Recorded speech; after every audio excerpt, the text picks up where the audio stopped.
Halo, saya ajak Anda untuk melanjutkan perbincangan hari ini dengan bersama Bung Rocky dan Bung Rocky ini on the road ya, gitu ya. Jadi ini kita sebut ya F apa Rocky Gerung Official on the road gitu ya.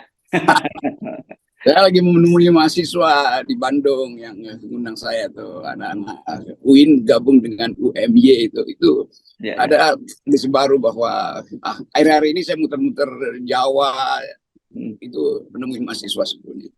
Yes. Oke. Jadi ini baru benar-benar kampus Merdeka itu yang dimaksudnya seperti itulah ya. Ya itu namanya campus on the road. Oh, kampus standar.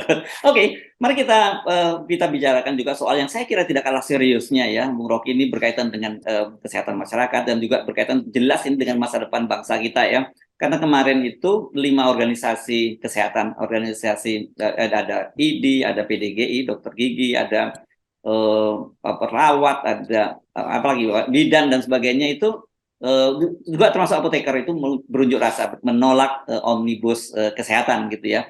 Dan yang sangat menarik ini mereka mengancam akan melakukan mogok kerja jika sekali ini tuntutan mereka nggak dipenuhi, karena menurut mereka ini bukan pertama kali loh mereka melakukan aksi serupa, tapi kelihatannya aspirasinya tidak didengar oleh pemerintah. Saya kira benar dan saya dorong demonstrasi itu karena saya tahu bahwa teman-teman nakes ini sebetulnya dipenjara oleh Omnibus Law. Bahkan pada tingkat terakhir mereka mungkin berpikir bahwa mereka hanya akan jadi pelengkap untuk sistem kesehatan yang dibuat liberal. Jadi kita mengerti kenapa nakes itu terus-menerus resah tuh. Saya kasih faktanya misalnya atau datanya tuh. Di Indonesia ada 16.000 nakes yang sebetulnya berstatus apa yang disebut praktek di rumah sakit tapi tanpa digaji itu. Belakangan memang ada upaya untuk memberi mereka gaji ya 300.000 sebulan misalnya tuh yang di daerah tuh. Dan itu menghina kan. Sementara negara menganggap kalian kan tenaga kesehatan, kalian mesti berbakti pada kemanusiaan. Loh iya, berbakti itu bukan dipaksa. Orang yang berbakti itu datang dari hati nurani dia. Saya mau berbakti, maka saya relakan kemewahan saya supaya saya bisa bantu kemanusiaan yang adil dan beradab. Saya nggak ingin korupsi karena saya tahu bahwa korupsi itu akan memberatkan ekonomi rakyat. Itu namanya berbakti. Tapi kalau disuruh misalnya untuk berbakti, itu artinya paksaan. Jadi bagi saya hak dari nakes ini untuk mengucapkan bahwa kami memang ditugaskan untuk membantu kemanusiaan.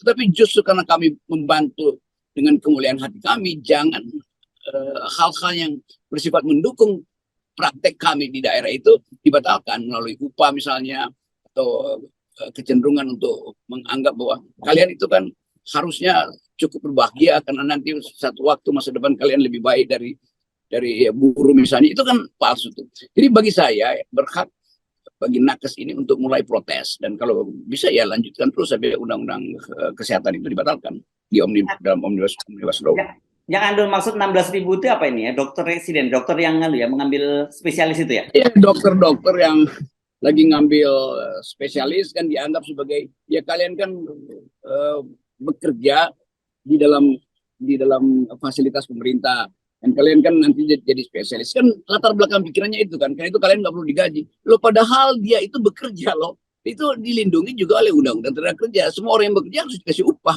dan upah itu harus layak kan kalau saya lihat misalnya ini dokter-dokter yang mengambil spesialis itu kan didorong supaya dia bisa punya prestasi lebih. Di Amerika sih nggak ada dokter spesialis, yang ada keahlian itu. Jadi dokter dikasih pendidikan, dia jadi ahli itu. Nah di sini harus seolah-olah itu S2 tuh. Nah supaya bisa masuk S2, dia harus bayar uang kuliah. Sementara dia nggak punya penghasilan. Ya. Praktek, kalau dia mau praktek nggak boleh karena belum ada izin praktek. Jadi itu status yang sebenarnya menghina kedudukan nakes-nakes ini. Dia dianggap sebagai calon dokter spesialis yang harus mengabdi pada negara. Dan kalau dia bekerja itu justru dia perlukan karena dia tahu negara itu memerlukan dia dan karena itu dokter-dokter spesialis ini harus nabung uang kuliah. Itu yang terjadi itu. Jadi dokter-dokter ini memang dia akan mengabdi karena itu dia ikut S2-nya kira-kira begitu dokter spesialis. Tetapi untuk jadi dokter spesialis harus bayar. Lain kalau negara yang kasih beasiswa mereka dan mereka bayar semua itu. Dan mereka butuh pendapatan. Selama mereka tidak bekerja, tentu dia nggak mungkin menyelesaikan sekolahnya tuh. Jadi mendua akhirnya pemerintah ingin memeras tenaga kedokteran itu demi prinsip kemanusiaan, tapi pada saat yang sama hak-hak ekonomi mereka tidak diberikan oleh negara. Ya, ya. Kan kita tahu bahwa sekarang ini pemerintah mengeluhkan gitu ya, dokter spesialis itu kita sangat kurang, jauh rasionya itu masih jauh sekali. Bahkan kita ini termasuk dalam daftar di WHO sebagai negara yang rasio, bukan, jangankan ngomongin spesialis, rasio dokter umum saja kita itu masih paling rendah di dunia ini, dan di ASEAN pun katanya kita juga termasuk rendah gitu. Nah, di satu sisi tapi mereka tidak memperhatikan soal itu karena dokter-dokter spesialis ini kan rata-rata saya kira usianya sudah cukup dan mungkin sebagian dari mereka sudah menikah dan sebagainya, dan tentu saja untuk operasional sehari-hari dan untuk kepentingan keluarga mereka juga butuh gitu. Dengan cara begitu saya kira cuma orang keluarga kaya saja yang bisa jadi spesialis.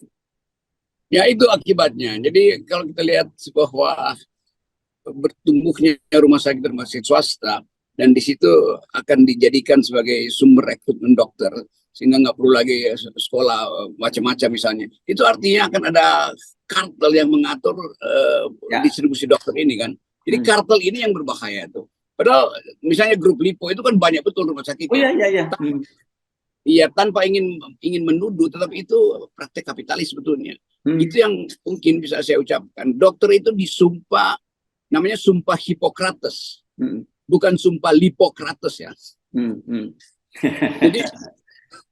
Jadi beban itu yang sebetulnya dibayangkan oleh dokter. Dokter merasa bahwa di masa depan juga akan ada banyak dokter yang masuk ke Indonesia, dan tradisi kedokteran asing kan beda dengan tradisi kedokteran Indonesia. Jadi ada semacam kecemburuan profesi juga tuh. Kita bisa pahami.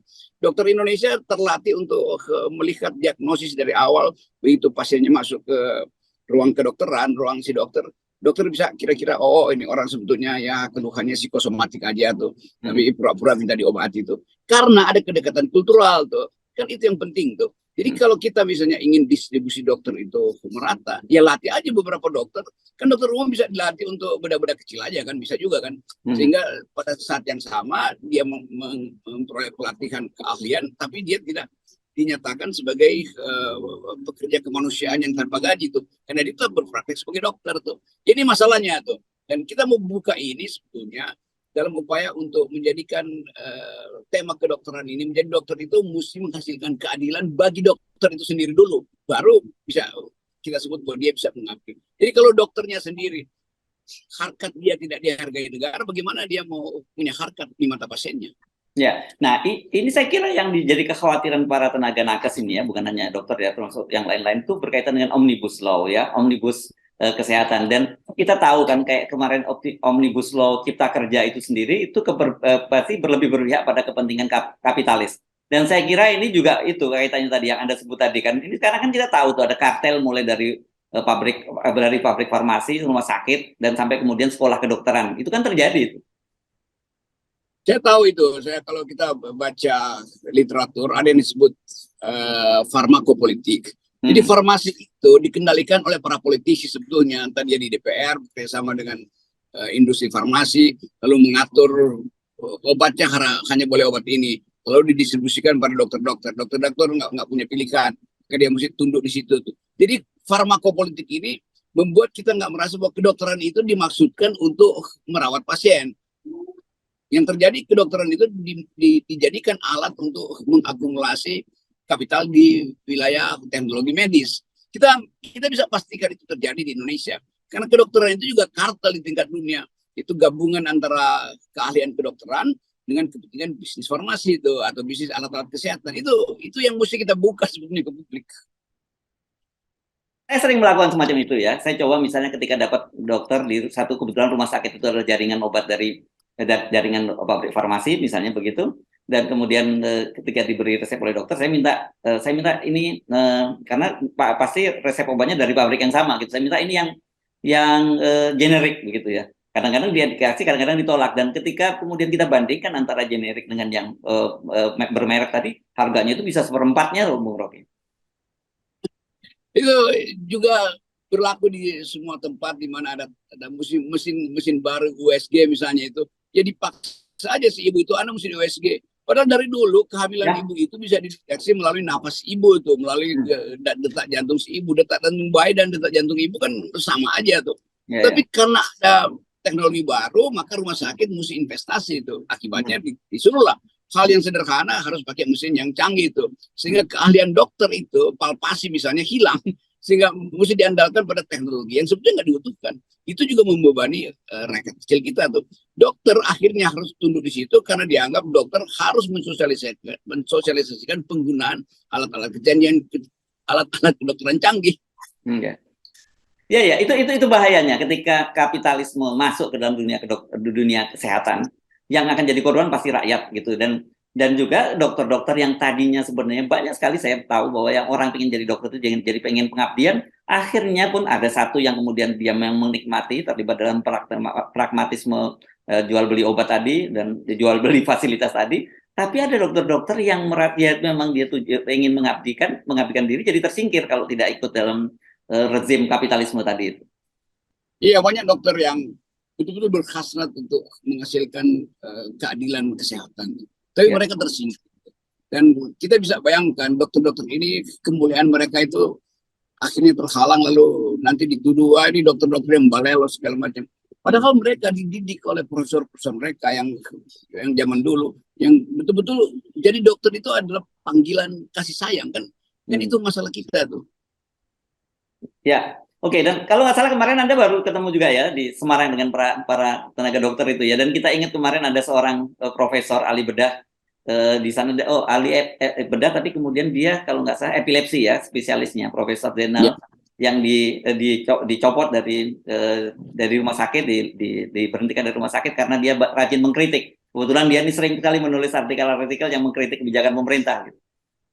Iya, itu ada beberapa dokter di daerah juga yang kena semacam ya kode etik, padahal sebetulnya itu tekanan dari ya itu tekanan dari pasti tekanan dari negara karena mengkritik kebijakan itu. Nah, kita ingin ada demokratisasi juga di dalam praktek kedokteran ini.